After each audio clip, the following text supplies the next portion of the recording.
আমি জানি তোমাকে আমি অনেক জ্বালাতন করি, যখন তখন এসএমএস করি, যখন তখন কথা বলতে চাই, তোমাকে দেখার জন্য যখন তখন পাগলামি করি, একটু কথা না হলে অস্থির হয়ে পড়ি, তোমাকে দেখার জন্য পাগল হয়ে থাকি।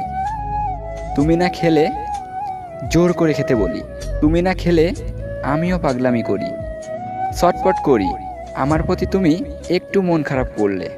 তোমার জন্য কত পাগলামি করি, পাগলামি করি তোমার একটু মুচকি হাসি দেখার জন্য। সব কিছু কেন করি জানো? তোমাকে ভালোবাসি জন্য।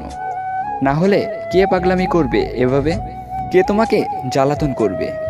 কে তোমার জন্য পাগল হয়ে থাকবে? কে তোমাকে হারাবার ভয়ে অশ্রু ঝরাবে?